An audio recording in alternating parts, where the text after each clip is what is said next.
الحمد لله نحمده ونستعينه ونستغفره ونؤمن به ونتوكل عليه ونعوذ بالله من شرور أنفسنا ومن سيئات أعمالنا من يهده الله فلا مضل له ومن يضلله فلا هادي له ونشهد أن لا إله إلا الله وحده لا شريك له ونشهد أن محمدا عبده ورسوله أما بعد فإن أحسن الحديث كتاب الله وخير الهدي هدي محمد صلى الله عليه وسلم وشر الأمور محدثاتها وكل محدثة بدعة وكل بدعة ضلالة وكل ضلالة في النار. اللهم صل على محمد وعلى آل محمد كما صليت على إبراهيم وعلى آل إبراهيم إنك حميد مجيد. اللهم بارك على محمد وعلى آل محمد كما باركت على إبراهيم وعلى آل إبراهيم إنك حميد مجيد. أعوذ بالله السميع العليم من الشيطان الرجيم. بسم الله الرحمن الرحيم. أفغير دين الله يبغون وله أسلم من في السماوات والأرض طوعا وكرها وإليه يرجعون.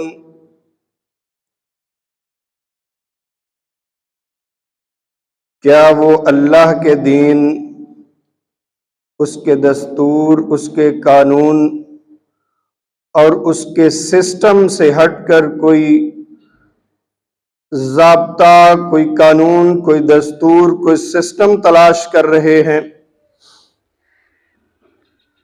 حالانکہ جو زمین و آسمان میں چیزیں ہیں وہ سب کی سب اس کے سامنے سر تسلیم خم کر کے بیٹھی ہوئی ہیں، چاہے وہ ایسے اپنی خوشی سے کریں یا مجبوری کے اندر، اور اسی کی طرف انہوں نے لوٹ کے جانا ہے۔ حضرات محترم، دنیا میں جتنے بھی سسٹم قانون کے چل رہے ہیں، جتنے بھی دین ہیں، ان سارے ادیان میں جو دین اسلام ہے وہ اللہ کا ایک ایسا بنایا ہوا ضابطہ، دستور، قانون اور سسٹم ہے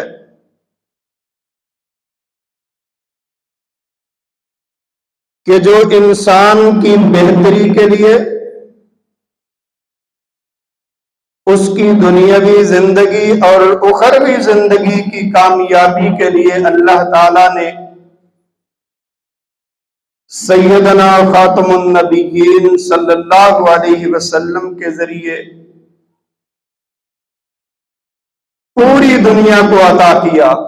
یہ صرف مسلمانوں کے لیے نہیں ہے، یہ پوری دنیا کے لیے ہے۔ اور اس طرح کا سسٹم، اس طرح کا نظام، اس طرح کا دین دنیا میں کوئی اور دین نہیں ہے، کیونکہ اس کے سب سے بہترین دین ہونے کی سب سے بڑی دلیل یہ ہے کہ اللہ نے اپنے لیے اس دین کو پسند کیا ہے، اور پوری دنیا میں پورے انسانوں کے لیے جو بھی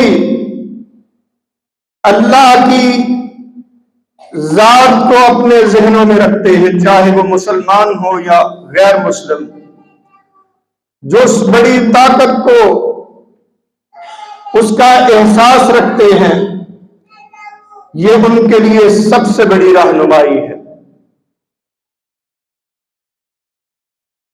کیونکہ قرآن مجید کے شروع میں اللہ تعالیٰ ارشاد فرماتے ہیں کہ ھدی للمتقین، یہ کتاب جو ہے، یہ دین جو سسٹم ہے اسلام کا، یہ کن کے لیے ہے؟ جو گاڈ کانشیس ہیں، جن کے ذہنوں میں اللہ کا تصور موجود ہے، ایک تمام مخلوقات سے ہٹ کر ایک بڑی ہستی کا تصور جن کے ذہنوں میں موجود ہے۔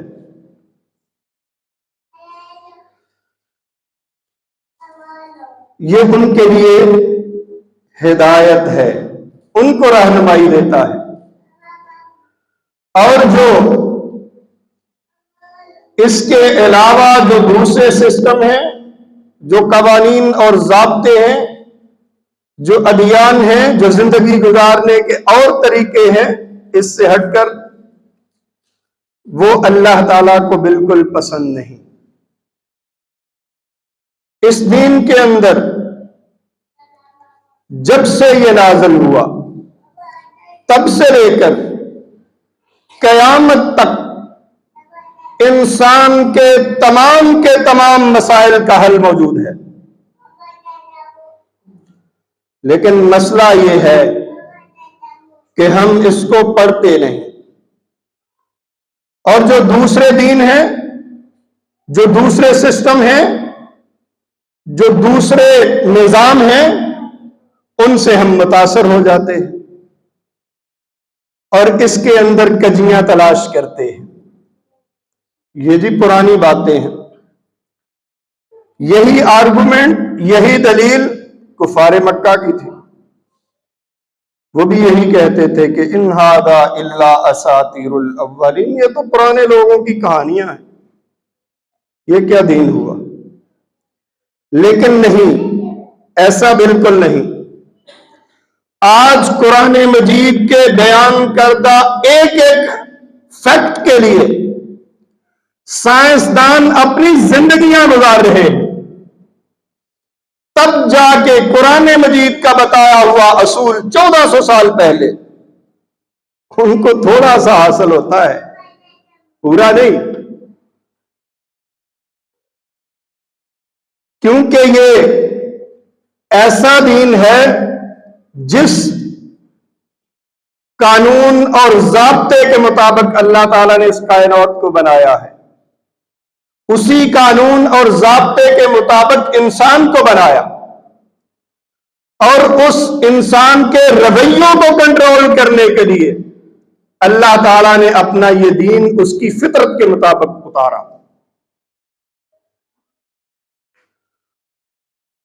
اور ہم اس دین کے اس حصے کو پڑھ رہے ہیں، اس حصے کو جان رہے ہیں کہ وہ حصہ جو انسان کے متعلق، انسان کی بنیادی ضرورتوں کے متعلق، انسان کی زندگی کے متعلق قوانین بناتا ہے، وہ قوانین جو شریعت کہلاتے ہیں، اور ان قوانین میں سے جو بنیادی انسان کی ضرورتیں ہیں اس کے متعلق جو قوانین ہیں، وہ ہم نے تحفظ دین، جو بنیادی انسان کا حق ہے، اس کی ضرورت ہے، اس کے ہم نے بیان کیے کہ لاز کون سے ہیں۔ یہ موٹے موٹے ہیں، کیونکہ اگر ان لاز کی باریکیوں میں جانا شروع کر دیں، اس کو تفصیل سے میں بیان کرنا شروع کر دوں، تو میری ایک لائف نہیں، 100 سال، 200 سال، 1000 سال کی لائف ہو، 2000 سال کی لائف ہو، تو میں ان کو بیان نہیں کر سکتا، کیونکہ اللہ تعالیٰ نے قرآن مجید میں بیان کیا ہے کہ میرے کلمات سارے دنیا کے سمندر سیاہی بن جائیں، سارے درخت کلمے بن جائیں، میرے کلمات لکھنا شروع کریں گے، آپ کی کلمے ختم ہو جائیں گی، سمندر سیاہی کے ختم ہو جائیں گے، اس جیسے اور بھی لے آئیں وہ بھی ختم ہو جائیں گے، لیکن میرے کلمات ختم نہیں ہوں گے۔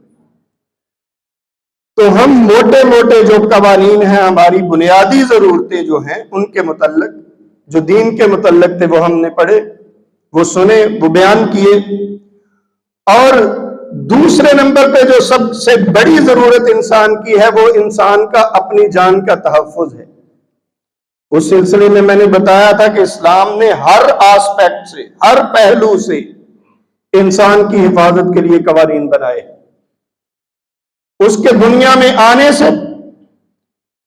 آنے کے قانون، جب دنیا میں آ جاتا ہے، اس کی افزائش کے قوانین کہ اس نے کھانا کیا ہے، اپنے جسم کو بہتر قوت والا بنانے کے لیے کون سے کھانے کھانے ہیں، دوائیں کیسے استعمال کرنی ہیں، وہ سارے قوانین۔ اور اس کے بعد تیسرا آسپیکٹ تھا کہ جب انسان بڑا ہو جاتا ہے، جوان ہو جاتا ہے، اس کی ذمہ داریاں ہوتی ہیں، بیوی بچے ہوتے ہیں، ایون کہ نہ بھی ہو اس کی شادی، لیکن کسی بھی شخص کو چاہے چھوٹا ہو یا بڑا ہو، اس کو قتل نہیں کیا جا سکتا، کیونکہ یہ انسان کی تکریم کے خلاف ہے کہ ایک اللہ تعالیٰ ایک انسان کو زندگی دیتا ہے اور دوسرا انسان اٹھ کے اس کو قتل کر دے۔ کیا دی ہوئی اس کو زندگی اس کی تھی جو اس نے لے لی؟ وہ قوانین موجود ہیں، قصاص کا ہے، دیت کا ہے، بہت سارے جرائم جو ہیں، جو زخم ہیں، ان کے متعلق لاز موجود ہیں ہمارے دین کے اندر۔ اور چوتھا آسپیکٹ، انسان کو اس دنیا سے جانے کے بعد، اس کے مرنے کے بعد کیسے انسان کو اللہ تعالیٰ کا یہ دین تحفظ دیتا ہے، وہ آج ہم بیان کریں گے کہ جب انسان مر جاتا ہے، اللہ تعالیٰ کے نبی صلی اللہ علیہ وسلم، سیدہ عائشہ رضی اللہ تعالیٰ عنہا کی روایت ہے کہ کوئی انسان اس مردہ شخص کی ہڈی نہ توڑے۔ کیوں؟ کسر عظم المیت کا کسر الحی، کیونکہ وہ ہڈی اگر مردہ کی توڑے گا تو گویا اس نے زندہ انسان کی ہڈی کو توڑا ہے۔ یہ بھی میں بتاتا ہوں کہ انسان کا جسم مرتا ہے، انسان کی شخصیت نہیں مرتی۔ اس لیے شہیدوں کو بھی کہا کہ وہ زندہ ہے، ان کو رزق بھی دیا جاتا ہے۔ اگر کوئی انسان کسی مردہ شخص کی ہڈی کو توڑے گا تو گویا کہ اس نے زندہ انسان کی ہڈی کو توڑا، اور اس سے اسی طرح اس جرم کا جو قوانین ہڈی توڑنے پہ لگتے ہیں نا، پاکستانی قانون کے مطابق 337 اور پی پی سی وغیرہ کے جتنے سیکشن ہیں، جیسے جیسے جتنی ہڈی توڑے گا وہ قوانین اس پہ پورے لگیں گے، اس کو سزا ملے گی۔ یہ اسلام کا بنایا ہوا قانون ہے کہ کوئی شخص مردہ شخص کی ہڈی کو نہ توڑے، اس کی توہین نہ کرے۔ اور اسی طرح نبی کریم صلی اللہ علیہ وسلم جب اپنے صحابہ کو لڑنے کے لیے بھیجتے مختلف غزوات کے اندر، جنگوں کے اندر، تو ان کو اللہ تعالیٰ کے جو بنائے ہوئے اصول ہیں انسانوں سے متعلق، جنگ سے متعلق، وہ سمجھا کے بھیجتے، اللہ تعالیٰ کی حمد و ثنا بیان کرتے، پھر ان کو وعد و نصیحت کرتے، پھر کہتے کہ انظروا، تم لڑو ان کے ساتھ جو اللہ کے دین کے دشمن ہیں، جو دین کو ختم کرنے کے لیے آتے ہیں، جو دین کو روکنے کے لیے آتے ہیں، جو دین کو بگاڑنے کے لیے اٹھتے ہیں، ان سارے کے سارے لوگوں کو مار دو۔ لیکن اس جنگ کے اندر یہ خیال رکھنا کہ تم نے غداری نہیں کرنی۔ پھر فرمایا کہ تم اگر کفار کو مارتے ہو تو ان کی لاش کے مسئلہ نہیں کرنا، اس کے ٹکڑے نہیں کرنے۔ کیا ہے؟ کافر ہیں، مسلمان مار رہے ہیں، لیکن فرمایا کہ اگر وہ مر جائیں تو پھر غصے کے اندر آ کے، عداوت کے اندر آ کے، دشمنی کے اندر آ کے آپ نے ان کا مسئلہ نہیں کرنا۔ یہ مسئلہ کون کرتے ہیں؟ جن کے دلوں کے اندر خوف خدا موجود نہیں۔ آج آپ پوری دنیا میں دیکھ لیں، یہ جو نئی تہذیب کے دعوے دار، جو نئے سسٹم کے دعوے دار، وہ کیا کر رہے ہیں؟ بچوں، چھوٹے چھوٹے بچوں کو، شہری آبادیوں کو نشانہ بناتے ہیں۔ اسلام تو ایسا نہیں کہتا۔ دیکھ لیں، مسلمانوں کی تاریخ موجود ہے، کبھی بھی کسی شخص کو، مردہ شخص کو ٹکڑے ٹکڑے نہیں کیا۔ بڑے بڑے دشمن آئے مسلمانوں کے، مارے گئے، لیکن ان کے ٹکڑے ٹکڑے نہیں کیے۔ کیوں؟ کیونکہ اللہ تعالیٰ کے نبی صلی اللہ علیہ وسلم نے منع فرمایا کہ تم نے ان کے ٹکڑے نہیں کرنے۔ پھر فرمایا کہ جو عورت ہے اس کو قتل نہیں کرنا جنگ کے دوران، جو لڑنے کے لیے نہیں آتی۔ جو لڑنے کے لیے ہے اس کی استثناء ہے، اس کو مار دیا جائے، لیکن جو ہتھیار نہیں اٹھاتی، نہتی ہے، چاہے دشمن کی ہے، لیکن اس کو مارنا نہیں۔ اسی طرح نہ بچوں کو مارنا ہے، نہ درختوں کو کاٹنا ہے۔ بہت سارے جنگی قوانین اسلام نے دیے ہیں، اور اس طرح کے قانون کسی دین اور کسی اور سسٹم میں موجود نہیں۔ تو نبی کریم صلی اللہ علیہ وسلم نے لاشوں کو ٹکڑے ٹکڑے کرنے سے منع فرمایا، کیونکہ وَلَقَدْ كَرَّمْنَا بَنِي آدَمَ، کہ ہم نے انسان کو تکریم بخشی ہے۔ پوری کائنات کا پورا سسٹم انسان کے لیے ہم نے بنایا، اور انسان کو تمام مخلوقات سے اشرف بنایا ہے۔ فرشتے جو 24 گھنٹے اللہ کی عبادت کرتے ہیں، ایک لمحہ بھی ضائع نہیں کرتے، انسان اس سے بھی افضل ہے۔ لیکن کب ہوگا؟ جب اس کے قوانین کے تابع اپنے آپ کو کرے گا۔ اگر نہ کرے تو اس کو کیا فرق پڑتا ہے؟ اگر میں اللہ کے قوانین کو نہ مانوں تو اللہ کو فرق کیا پڑے گا جی؟ اس کو کوئی فرق نہیں پڑتا۔ سارے کے سارے انسان نیک ہو جائیں، اس کی بادشاہت میں کوئی اضافہ نہیں کر سکتے۔ سارے کے سارے انسان اس پہ باغی ہو جائیں، اس کی قوت کو، اس کی طاقت کو، اس کی سلطنت میں سے ذرہ برابر بھی کمی نہیں کر سکتے۔ کیا فرق پڑتا ہے؟ یہ تو انسان نے اپنے لیے کرنا ہے۔ کوئی خوشی سے کرتا ہے، کوئی ڈنڈے سے کرتا ہے، لیکن اللہ تعالیٰ کس کو پسند کرتا ہے؟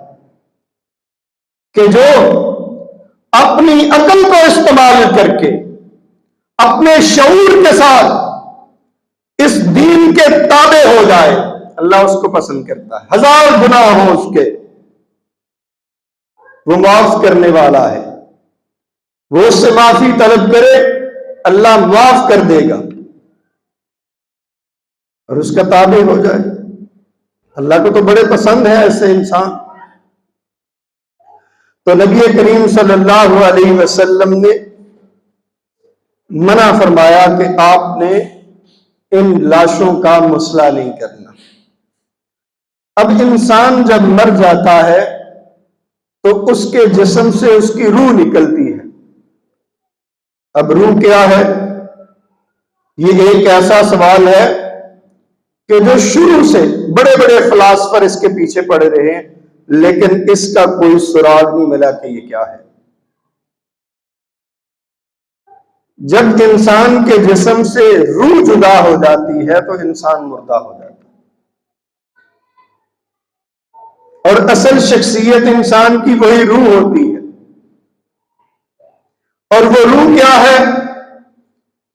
امام ابن قیم رحمہ اللہ نے کتاب لکھی ہے، اس میں کافی سارے اس کے متعلق سوالات موجود ہیں۔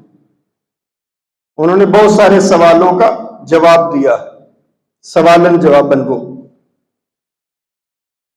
اور اس روح کے متعلق سائنسدان آج بھی پڑے ہوئے ہیں اس کے پیچھے کہ ہے کیا ہے، حقیقت کیا ہے۔ اور جب اس کی حقیقت نہیں پتہ چلتی تو کہتے ہیں کہ اللہ کوئی شے نہیں ہے، روح کوئی شے نہیں ہے، یہ بنا بنایا ایک سسٹم ہے، چل رہا ہے، وہ اللہ کا انکار کر دیتے ہیں۔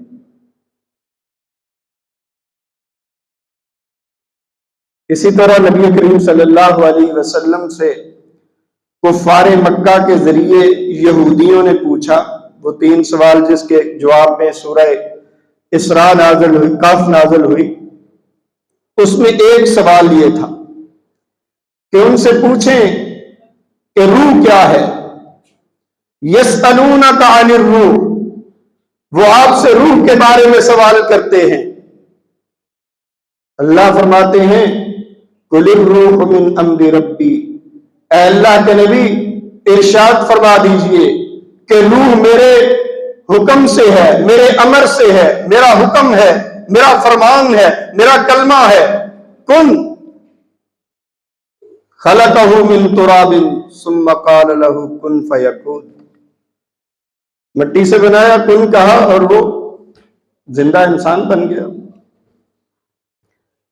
وما اوتیتم من العلم الا قلیلا، اور تمہیں اس میں سے تھوڑا علم دیا گیا ہے۔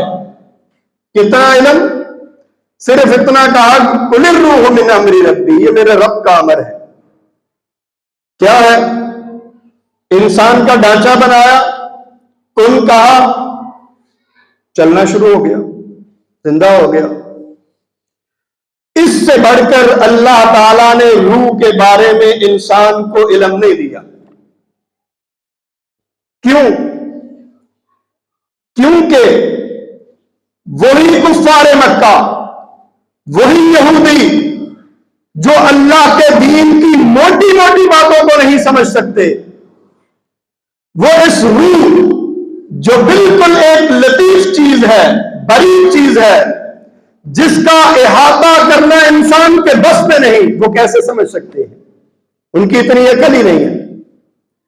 اللہ نے جتنے بھی اپنے قوانین اتارے ہیں شریعت کے ذریعے، وہ سارے کے سارے انسان کی فطرت کے مطابق ہیں۔ انسان کی اس دنیا کی آنکھ اللہ کو نہیں دیکھ سکتی، جب جنت پہ جائے گا دیدار ہوگا۔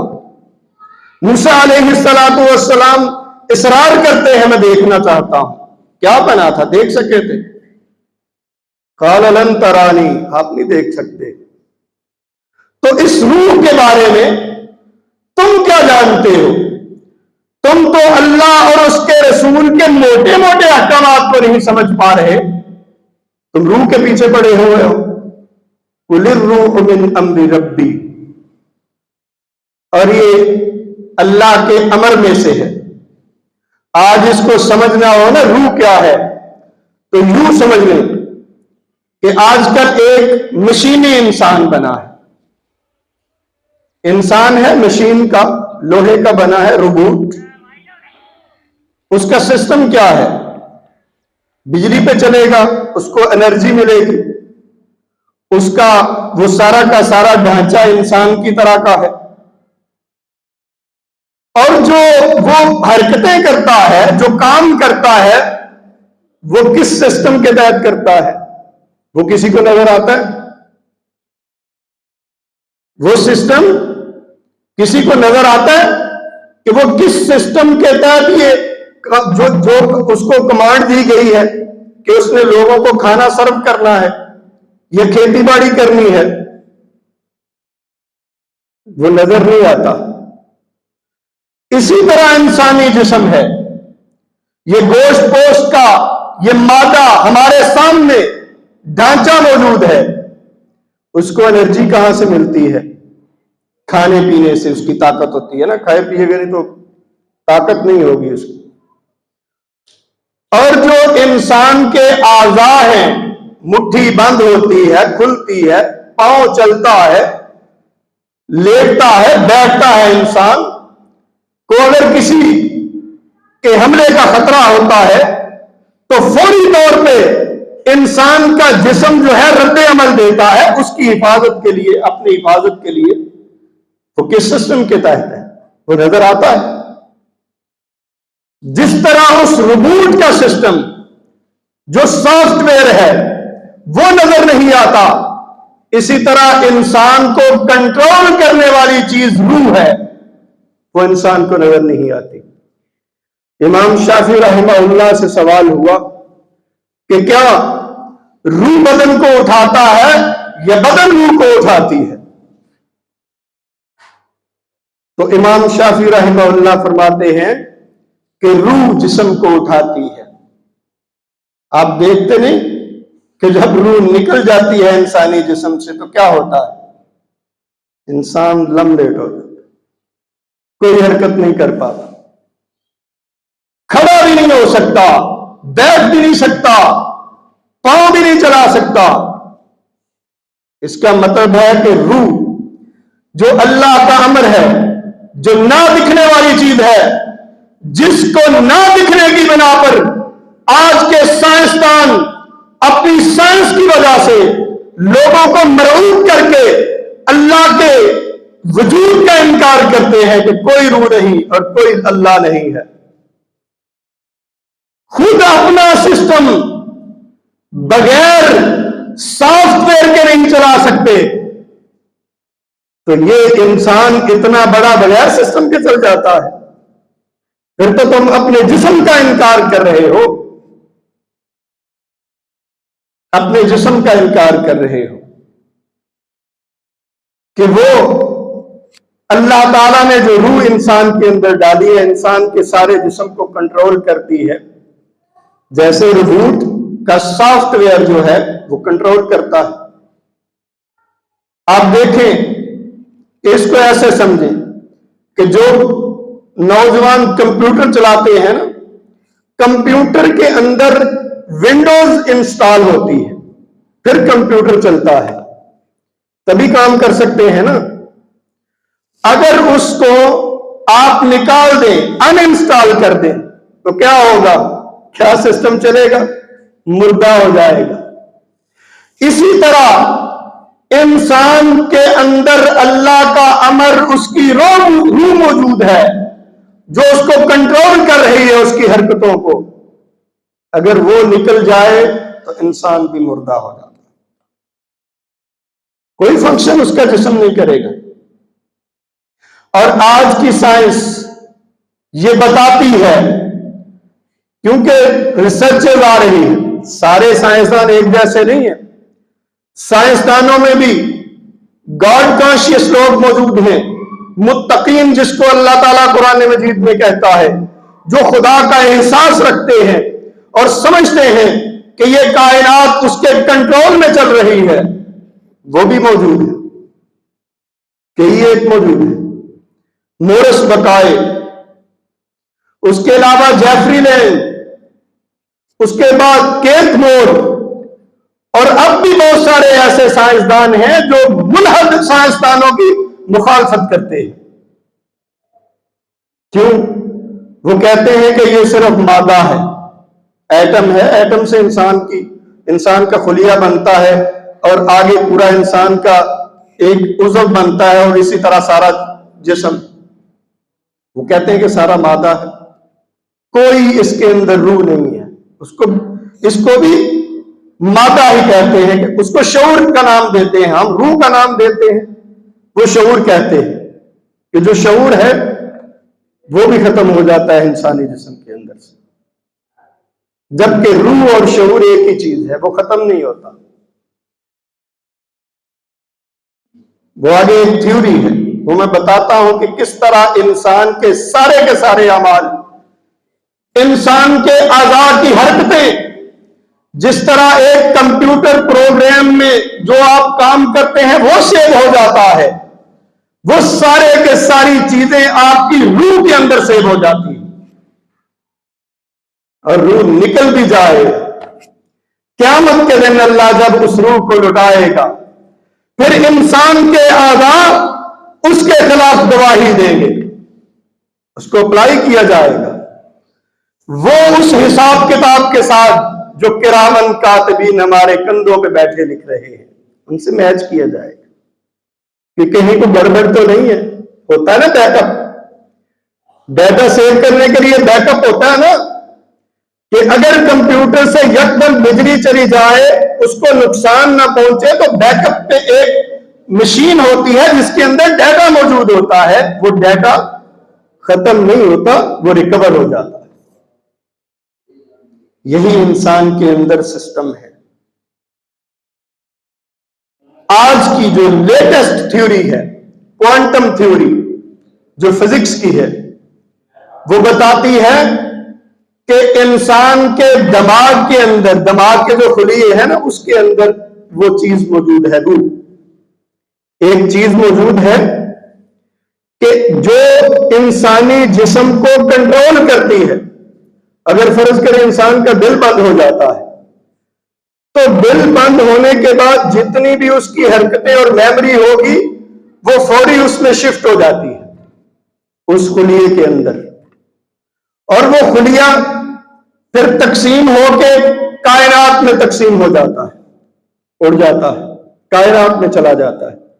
یہی تو انسان اللہ اور اس کے رسول صلی اللہ علیہ وسلم نے بتایا کہ جب انسان مرتا ہے اس کی روح چلی جاتی ہے، اور روح ختم نہیں ہوتی۔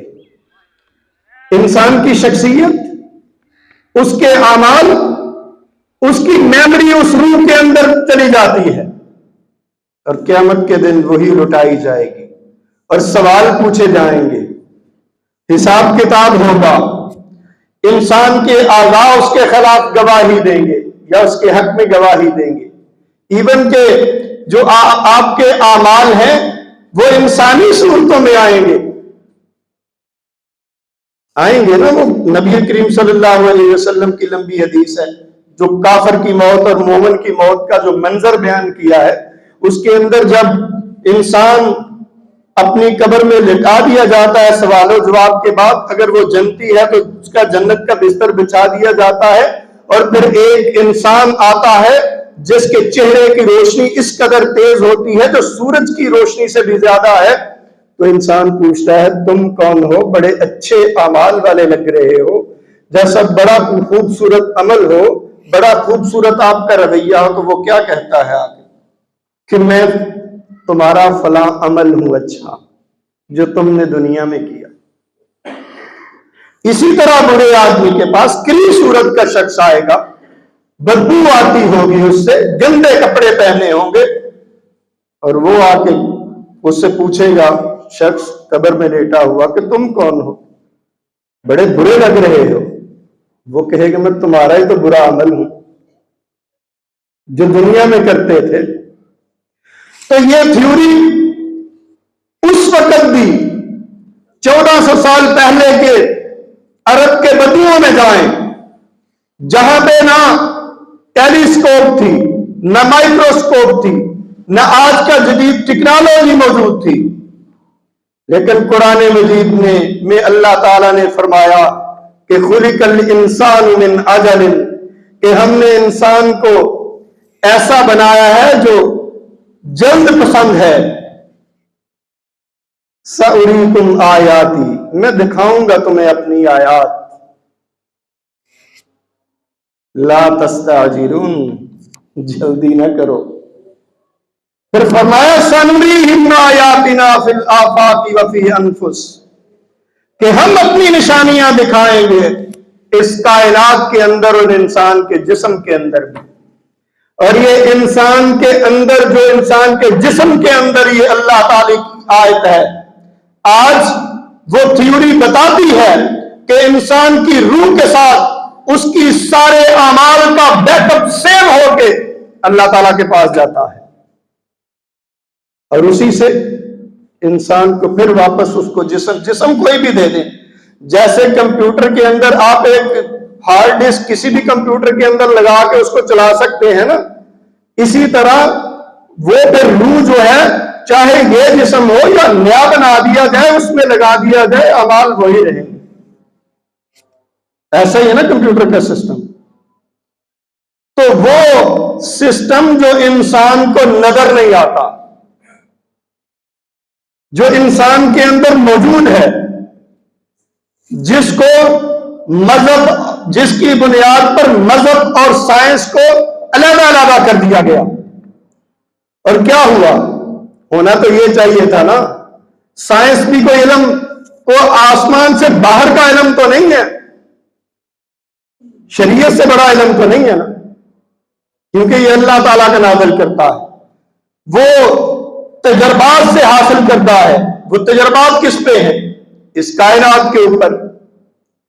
اور پھر دیکھا جائے کہ انکار کس بات پہ کر رہے ہو؟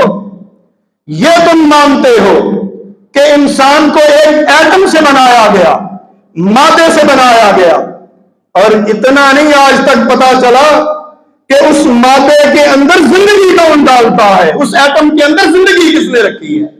یہ سائنسدانوں کو آج تک نظر نہیں آتا.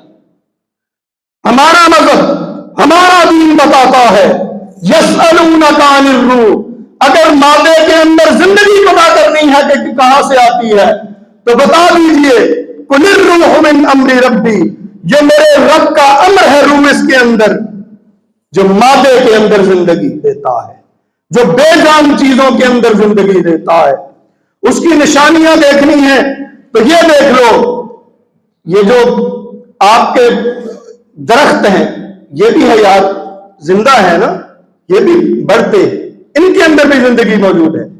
لیکن کیا آپ نے دیکھا کہ اس کی شاخیں بے ڈنگی ہوتی ہیں، ایک چھوٹی بڑھتی ہے، ایک بڑی ہو جاتی ہے، ایک اس سے بڑی ہو جاتی ہے، کچھ بالکل پتلی پتلی ہوتی ہیں.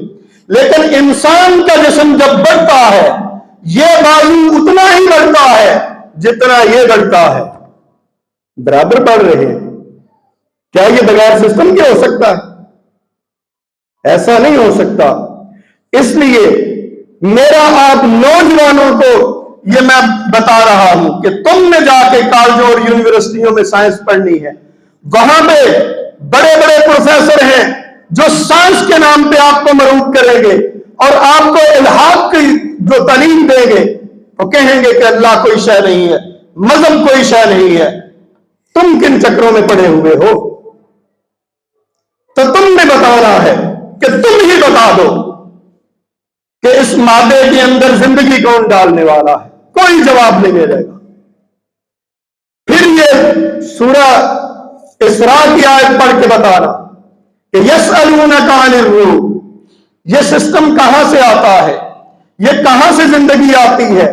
من امر ربی، یہ اللہ کا امر ہے. وہ امر کیا ہے؟ کن، وہ کن کہتا ہے، زندگی رواں دواں ہو جاتی ہے. اور یہاں پہ بس نہیں ہے، انہی سائنسدانوں کے بنائے ہوئے مشاہدات اور تجربات کی تھیوریاں یہ بتاتی ہیں کہ انسان کا جسم کے خلیے روزانہ مرتے ہیں، روزانہ زندہ ہوتے ہیں. اللہ لا الہ الا ہو الحی القیوم، وہ اللہ جس کے علاوہ کوئی حق میں مطلق نہیں ہے. وہ کون ہے؟ زندہ ہے، زندگی دینے والا ہے. القیوم، قیوم ہے، قائم ہے، اور قائم کرنے والا ہے. انسان کو روزانہ قائم کرتا ہے، زندگی دیتا ہے، نئے خلیات بناتا ہے. تبھی تو نبی کریم صلی اللہ علیہ وسلم نے فرمایا کہ جب تم رات کو سوتے ہو نا تو اپنے بستر کو جھاڑ لیا کرو. کیوں؟ کیونکہ جہاں پہ تم سوتے ہو وہاں پہ رات کو جب سوتے ہو تو مردہ خلیے وہاں پہ رہ جاتے ہیں، اور اگر جاڑو گے نہیں تو مردہ خلیوں کے اوپر سو گے تو کیا ہوگا؟ بیماریاں لگیں گی۔ جیسے کوئی گند پہ سوئے تو کیا ہوگا؟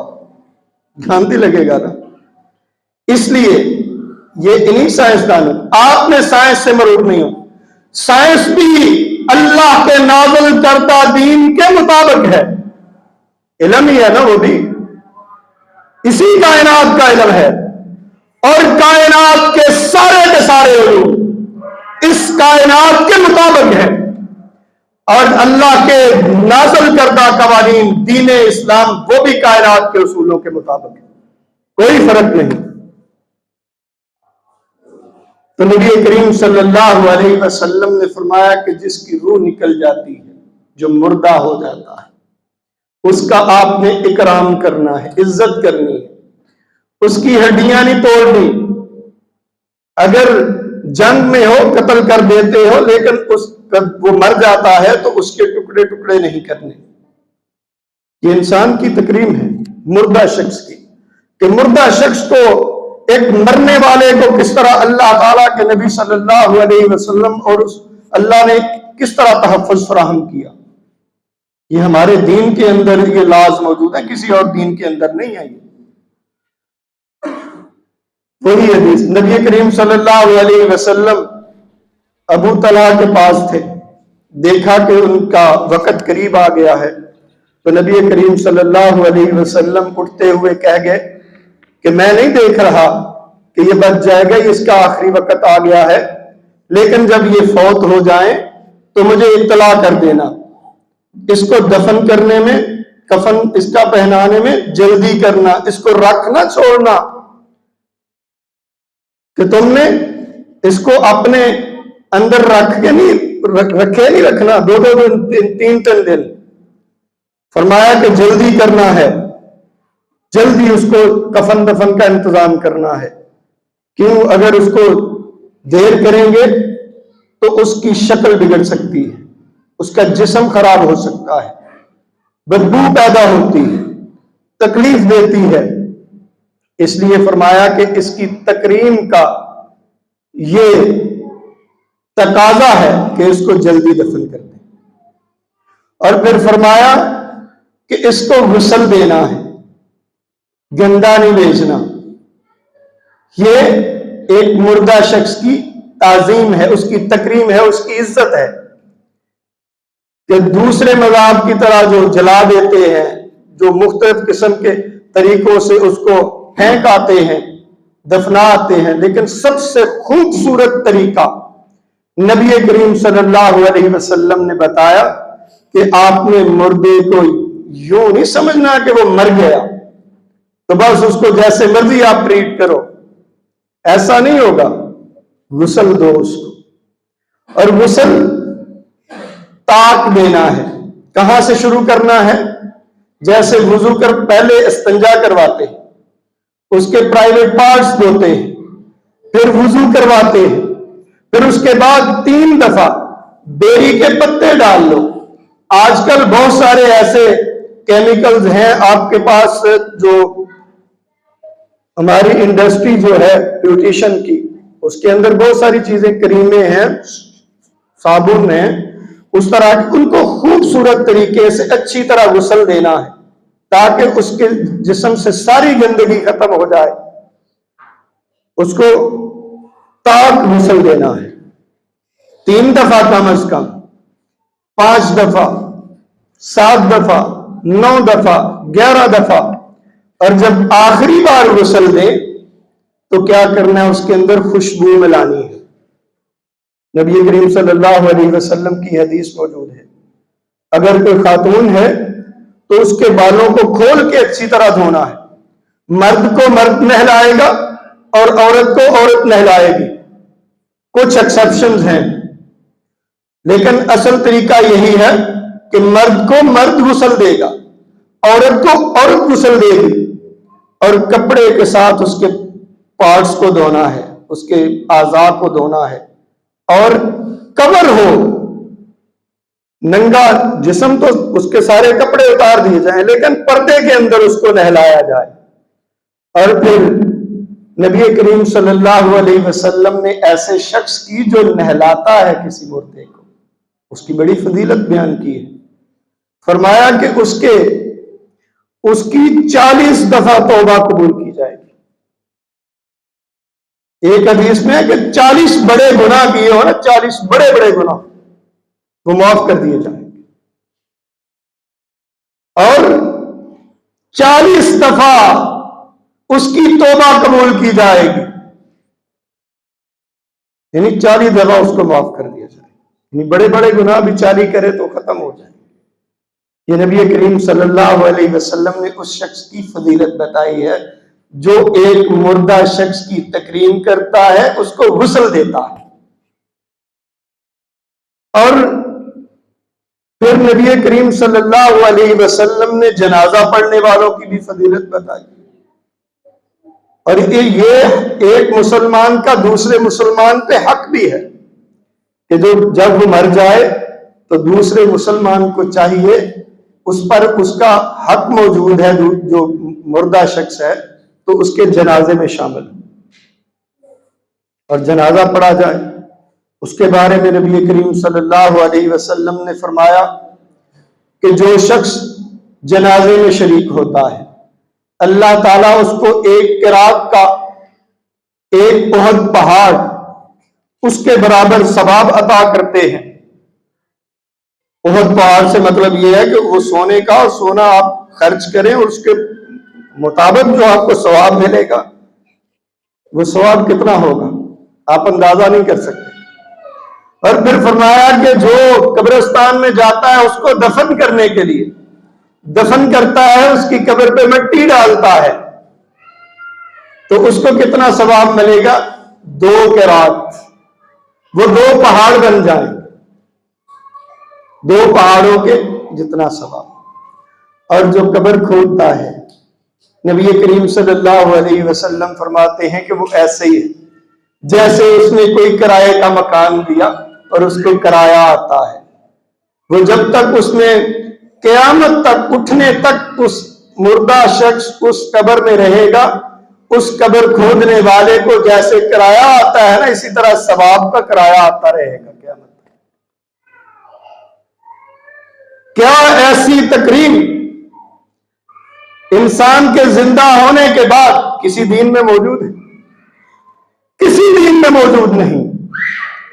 اور اس دین کو اپنانے میں آپ کمپلیکس کا شکار نہ ہو، بلکہ اس پہ فخر کیا کریں کہ ہم اس دین کے جتنے احکامات ہیں اس کے تابع چلتے ہیں۔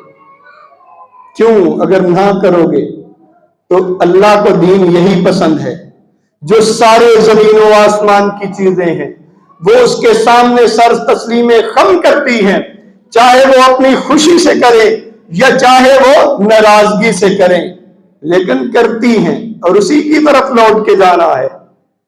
کیوں کرتی ہیں زبردستی؟ کیا کوئی شخص مرنا چاہتا ہے؟